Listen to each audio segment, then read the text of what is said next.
Let's talk about nerves.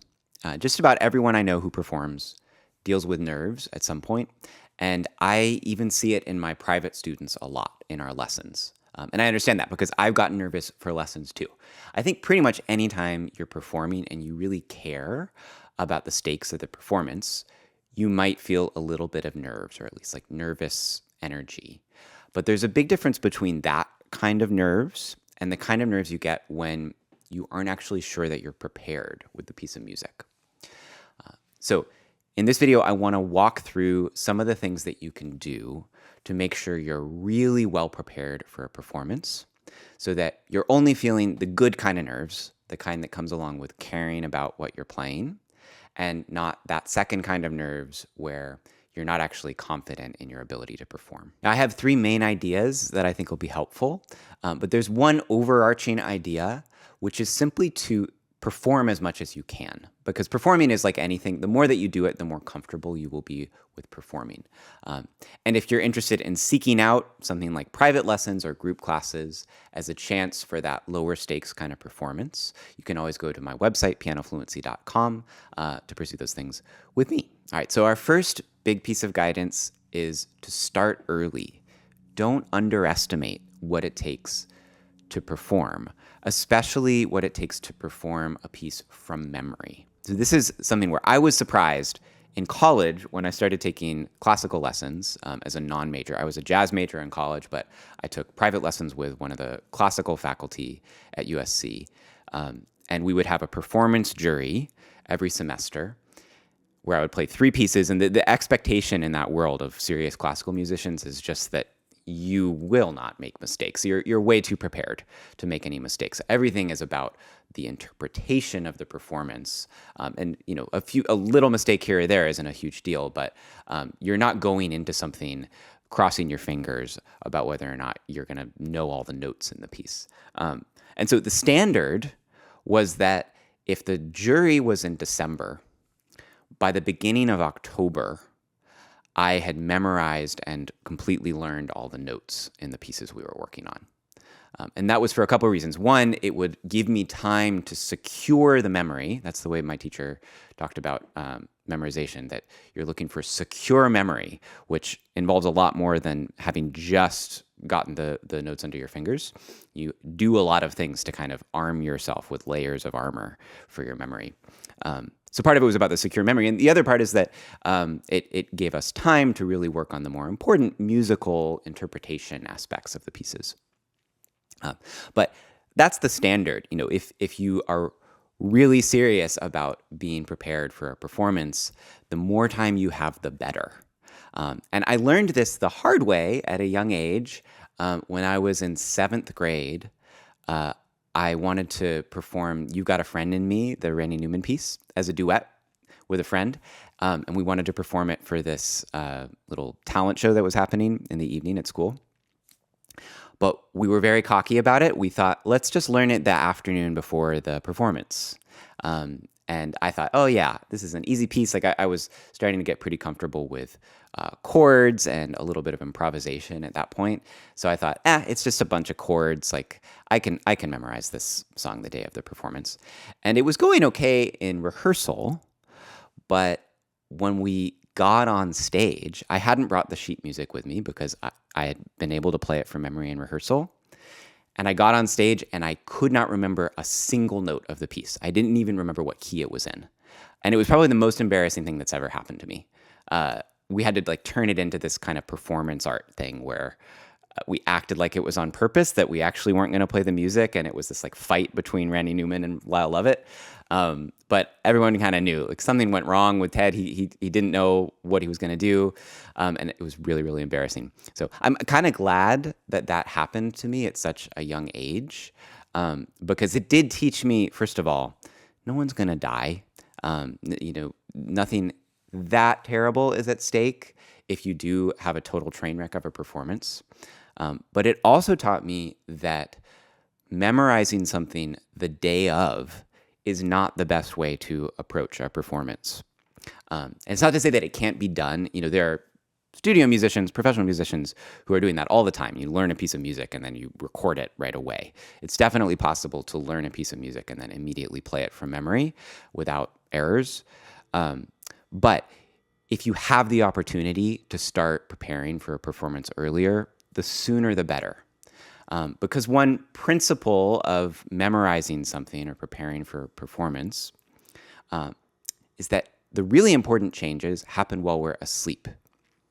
So in a way, what you're doing when you practice is that you're giving your brain this cue. You're telling your brain, hey, this piece of music is important. We need to remember this. And then the changes happen, the sort of moving things into deeper forms of memory. Those things happen while you're asleep. And I think there's some good neuroscience behind this as how our memory works.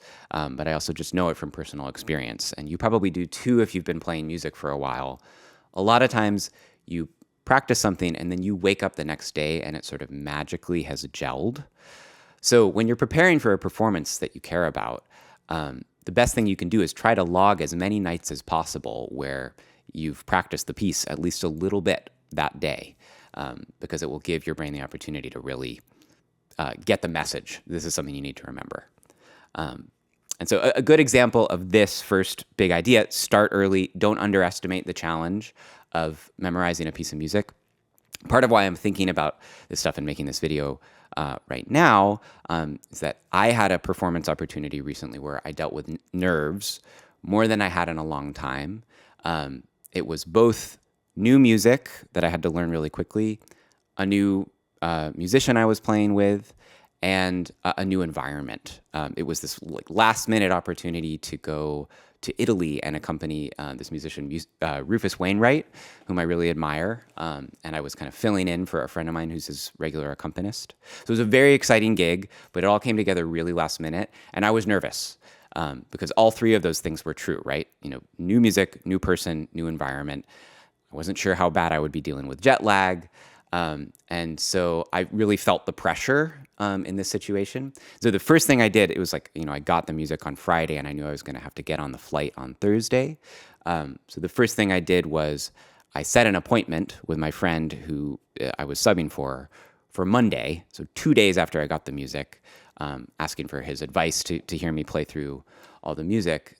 Because then I knew that, at the very least, if I could prepare everything from memory by Monday and get his ears on it, then I would have 4 more days to practice things and sit with the music a little bit more. So this might help you understand the importance of starting early. And if you're someone who's maybe one of my private students watching this, and you're on a weekly lesson schedule, keep in mind that if you really want to play something from memory in your lesson, you should probably have it memorized by the 3rd day of the week. Because you want to sleep on it for at least 3 or 4 days if you want it to be really secure in the lesson. Sometimes that's not possible, but that's the point of lessons. They're actually a little bit lower stakes than a professional performance situation. Okay, so that dress rehearsal idea, scheduling a little dress rehearsal with a friend, the way that I did for this recent gig, that kind of brings us into our second big idea, which is to seek variety. In many ways, you want to seek variety in where you're practicing the piece, seek variety in whom you're playing it for, and you even want to seek variety in the time of day that you're practicing. So there's some research around this where our memory is sometimes pretty context dependent. So if you only ever practice a piece of music at a certain time of day, at your own instrument with nobody else there, that may be the only environment in which you're able to play the piece the way that you want to. So it's a good strategy to try practicing on a different piano every now and then. That'll also prepare you well to adapt to a different instrument if you're a pianist. And it's also a great idea to try playing through whatever piece you're preparing for other people, different groups of other people in different environments as a way to prepare for a performance. And then, even time of day, even making sure that you're not always practicing at morning or always practicing at night. And you can also tailor these things to the performance that you care about. So if the performance is at night, it might be especially useful actually to practice playing through the piece the way that you want to in the evening. because it'll get you ready for that feeling, wherever your energy levels are in the day at that time of day. And this kind of leads us to big idea number 3, which is you want to think about practicing and preparing for a performance as a way to creatively stress test your knowledge of the piece. I think a lot of people have this idea of practice as something that we do where we learn a piece of music, we get to where we can play it comfortably, and then just the act of repetition, like playing the same piece over and over again, is going to prepare us for a performance. But if that's the only thing that you ever do, that's when you can set yourself up for the kind of like deer in the headlights feeling that some people will get on stage, that I've felt on stage before, where you've only practiced doing the piece in that one way. And so suddenly when you're in a new environment, you doubt yourself and you have this moment of feeling like, oh my God, I actually have no idea what notes are in this piece. I can't remember how it sounds. I can't remember anything about what I'm supposed to do. This is what happened with me with that Randy Newman piece in 7th grade. So the goal of practice is not get to where you can play the piece in some fashion and then just enjoy playing it over and over again in that comfortable way. The goal of practice, if you really care about securing your memory for a performance, is to work on building up all of the different types of memory that you can have for a piece. Right? So we talk about muscle memory, which I think is sort of this procedural memory. It's like tying your shoes. You can get the motions and the feelings of a piece of music ingrained in your body, and that's very helpful. But you also want the aural memory to be really strong, right? You want to really remember the sound of the piece, and you can practice that by like going on a walk and playing back the sound of the piece in your head or listening to great recordings of the piece.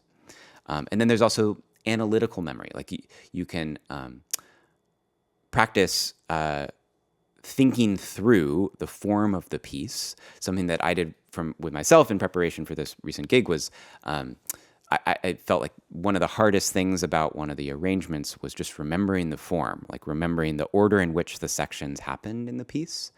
So I gave myself this little challenge as part of my practice that I needed to recite the form 3 times in a row and say it slightly differently every time. So if one way I might say it would be, oh yeah, it goes 3 times through the form. The first chorus is in D flat, the next one is in D, and the last one starts in E and ends in, or starts in E flat and ends in E, right? Or it's it's 3 times through a 32 bar song form with an 8 measure introduction and a 6 bar tag. So slightly different ways of describing the form verbally, and I push myself to do it in those different ways. So you can specifically think about the different ways in which you know the piece and try to practice in a way that's catered to those different forms of memory. And those kind of layers of armor are so helpful because one of them might go on stage. It's hard to prevent that. Like with nerves and the new feeling of being in the middle of a performance, it's very possible that at some point you might have this kind of like brain fart feeling and suddenly almost be out of body, like watching yourself play something. And that's where, if you really have that muscle memory ingrained and you've been sleeping on it, you don't actually have to know what you're doing in order to play it perfectly. And then on the flip side, if you start second guessing yourself and thinking consciously about the movements you're making, where you're used to not really thinking about that, that can also psych you out. And suddenly, if you're overthinking it, you can freeze on stage. But if you know consciously the theory behind the piece, and you could sit down and write out all of the chord changes from this more kind of intellectual, analytical place. I've been in situations before where my body starts freaking out about what to do, but because my brain understands the piece on a deeper level, I can fall back on that. I can think, okay, what's actually going on in this piece, right? Oh, it's AABA form. And then I'm able to gather myself and catch myself before anyone notices in performance. So you get the idea. We're looking to practice in lots of different ways creatively so we can kind of stress test our knowledge of the piece and build up these different types of memory. And some especially helpful ideas for things you can do in your practice, even when you're at the instrument or away from it. Try practicing a piece at dramatically different tempos. Practice a piece way slower than you're used to playing it, or way faster. And in either case, especially if it's a piece that involves a little bit of improvisation, you may find yourself modifying the arrangement of the piece or the way that you play it. And I think that's actually a good thing, because it'll force you to think about the piece in a different way, understand it more deeply, and it also will prepare you for the possibility that, say, if you're playing with other musicians, they might start the piece a little faster or a little slower than you're used to, and you'll be ready for that. Another very helpful idea that I did a whole video on recently with the slow and simple sliders: practice starting in unusual spots in the piece. And this is helpful just because it will give you a deeper understanding of the piece, and also it will give you the confidence that if something goes wrong partway through, you don't have to start over from the beginning. You can go to one of these kind of jumping off points that you've practiced starting from, and that'll give you a lot more confidence. You can practice verbally walking through the form of the piece, as I described. You can also practice sitting down and writing out the music.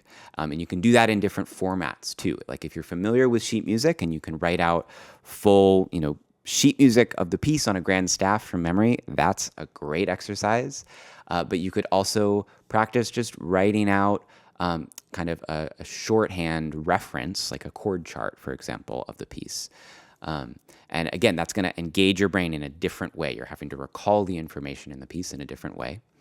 And then one last idea for kind of unconventional practice is to just do mental practice. And you can either do mental practice sitting at the table. You can drive your family crazy by doing this at the dinner table, and walk through the piece from memory without actually having the keyboard in front of you, moving your hands and everything. Or you can do mental practice without moving any parts of your body, just sitting there and imagining yourself playing the piece. And that kind of practice you might find yourself doing against your will if you've been practicing a lot. I know for me that happens. Like if I've been practicing all day, I will find myself running through a piece when I'm just going about my day after the practice session. And I think that is actually when a lot of the learning happens.